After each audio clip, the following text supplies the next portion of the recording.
football, for the love of the game.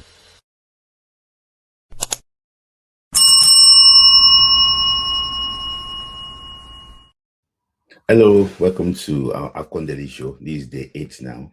I remain your host, Smith Lai. So, how are you doing? I was tempted to come live initially, but I just realized that I don't think I have the energy to do another live program today. But tomorrow, maybe today, I will do a live section before the game. Then there's going to be also reactions to after the game. So apologies that I promised to come live today, but unfortunately I don't think I'll be able to do it. So that's the reason why I'm recording this now. So you should get it in probably around past 1 a.m. UK time, and past 2 a.m. Nigerian time. So today the 8th already. AFCON is already not halfway through actually, but nearly halfway through. So today they started the last games in group A and B. So the result actually was here. So last games in group A and B, Angola drew 0-0 with Egypt. Zimbabwe lost to South Africa 2-3, while Comoros also drew 0-0 with Mali, while Zambia lost to host Morocco 3-0. If you watched my show before, and I don't encourage everybody to bet. I told you that I don't see Egypt beating Angola, and that happened. I said that South Africa will beat Zimbabwe. That's too actually what happened. I said that I see a draw, maybe a draw, a Mali win between Mali and Comoros, but I was really leaning towards a draw, and it's actually what happened. And I knew that Morocco would take Zambia to the cleaners, and that one actually what materialized. So officially, Morocco topped the group with 7 points, followed by Mali with 3 points. Oh my days! That means that in this group, it's only Morocco that actually won 2 games. Other countries could not win any game. So Mali second with 3 points. Comoros is third with 2 points, while Zambia finished last with also 2 points. So Mali, because Zambia beat, because Morocco beat Zambia 3-0, that's the reason why Mali finished. So, but that's the reason why Zambia finished last. So Comoros is not out officially, but Zambia already crashed out. So Comoros will be waiting for results from other groups to favor. So, for example, now Comoros will be praying that Nigeria should beat Uganda, and also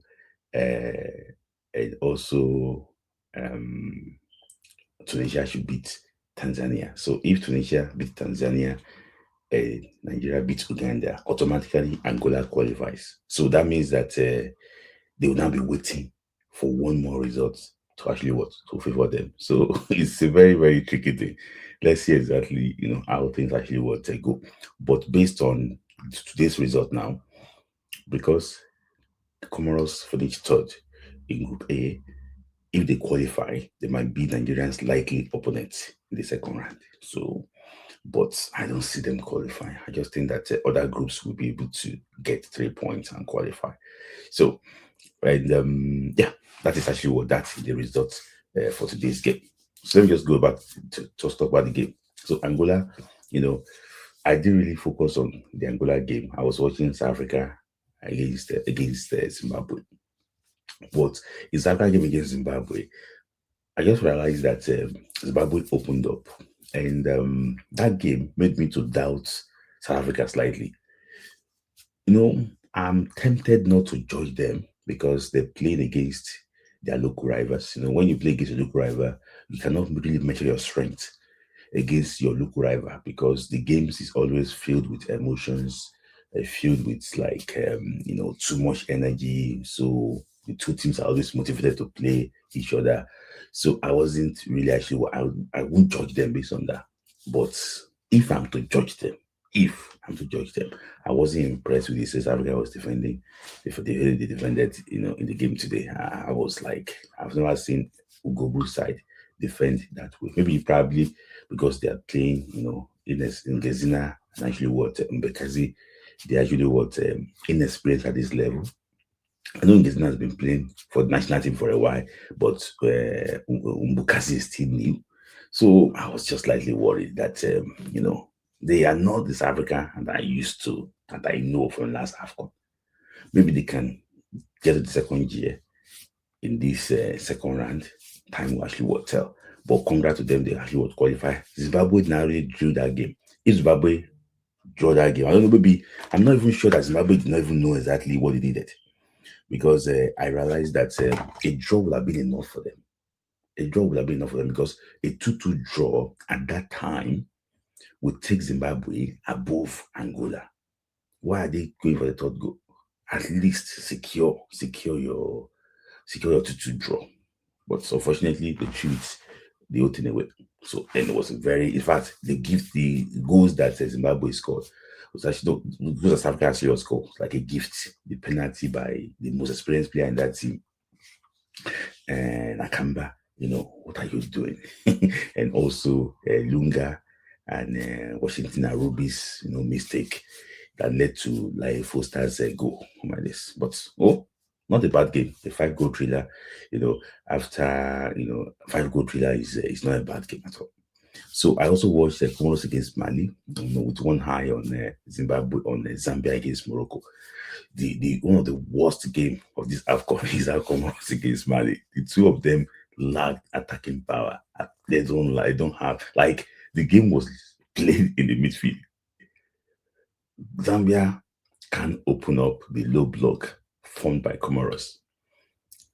Comoros doesn't have enough attacking power to attack Mali. It was just like a destined for the draw game, 0-0 draw. Very boring game. And I was just so disappointed in that game. I'm just happy that at least it's good. There's going to be more exciting games in probably the second round now. That's nah. So, as usual, Morocco, as expected, actually would beat Zambia 3-0. So, for tomorrow's game,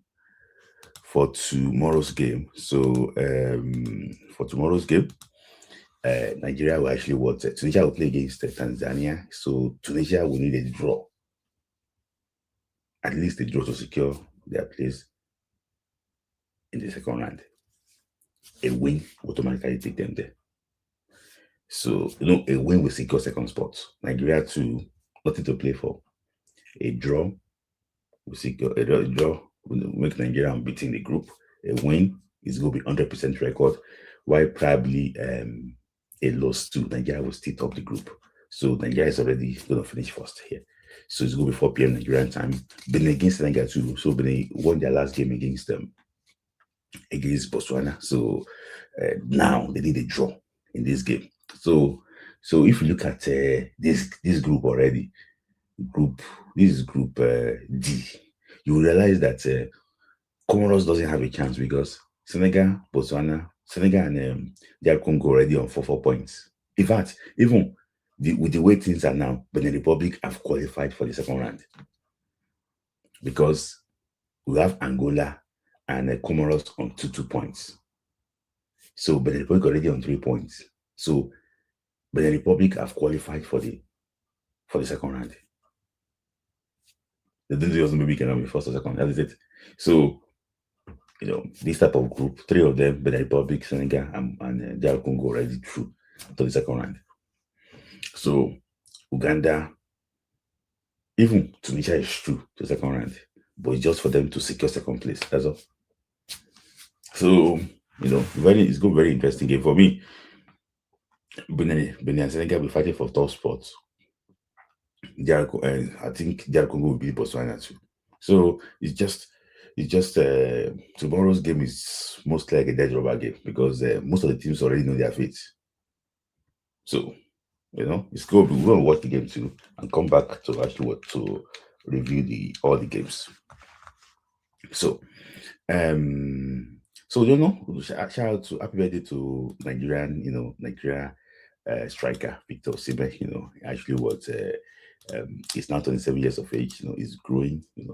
He's growing quickly, and this just caught my attention quickly. He posted I saw this comments. So by Oshuala on his post, he said that ó score tán, ó tún fẹ́ jà, bọ̀bọ́ yìí jà, wèrè nìyẹn. It means that for non-Yoruba speakers here, it means that you scored and you want to fight after scoring. That you are mad though. That's what he's talking about. It's just like the way she said it's very, very funny. And Victor responded that no verse like means that don't be upset with that. And with that laugh emoji. So it's just actually was very interesting conversation between the two of them. I said, no, on lighter note, let me just share that one with you guys too, So I bet it to Victor Osimhen, and I also, say like commiserations to Anthony Joshua. Some of you might probably actually know about that was involved in a ghastly motor accident today in Nigeria, and though he lost two of his friends, and according to reports in that accident. But what a terrible accident, honestly. Just pray that the family concerned, God will give them the heart to actually to bear the loss. It's not a good news at all. I wasn't really myself when I saw that news, because he came to enjoy himself, in Nigeria, and that's actually what happened. It could happen everywhere, anywhere, but it's just the response should have been better. But we can't say much than that. But just to wish him quick recovery, and for those the family concerned too, that God to give them strength to actually to overcome that loss. So that is that on actually on the 8th. So let me just try and see if we can do my prediction quickly. So for this, so for me, I think Tunisia will beat Tanzania. Despite that Tunisia already knew that they have already qualified, they will beat Tanzania, in my opinion. I think Nigeria will do enough to beat Uganda. So I expect like a squad rotation, the Nigerian team.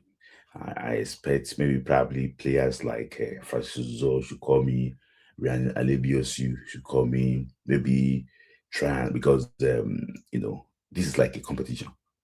You can't rely on one player. So at least you need two players in each position that can come and fit in case there's any injury somewhere. So this team should be like plug and play.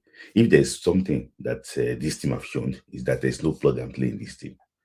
When you remove a player, this Nigerian team, the player you replace, the player is coming on is probably of lesser quality than the one that you replaced. So that is why I said there's no really plug and play. So for example, now Sanusi is a very good player. If he can play this way, so maybe he can get his confidence back.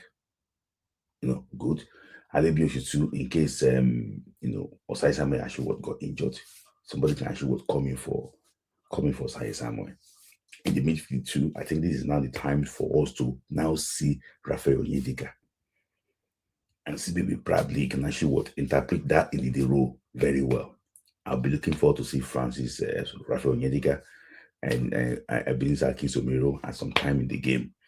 I also would like to see Civil Desas. I've seen Polono can Polono take Nigeria to win the AFCON? For me, I think they should try and look at Civil Desas. We already know exactly what Aqua Adams can do. I think the coach will want to start Aqua Adams just for confidence level. He's been doing a lot of work, against Tanzania, and also against Tunisia. So maybe probably he wants him to be on the score sheet and actually score a couple of goals. That can actually help his confidence. So I also like to see Toshio maybe probably later in the game. And again, okay, I think Lebachu will probably start that game. So they also have some options like coming off the bench. I don't know how maybe he can trust Igor Ubu and Awaziem to play, and see the two of them play together against Egypt. So can he trust, that first half against Egypt? Can he, because can he trust Igor Ubu? We'll see exactly. So for me, Nigeria will still do enough to win. And also think that what Senegal will be the Benin Republic, while the AFCON will also win too. Thank you guys for joining, and God bless Nigeria. God bless Africa.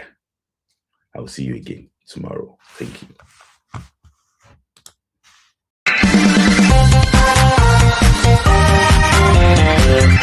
Dance football for the love of the game.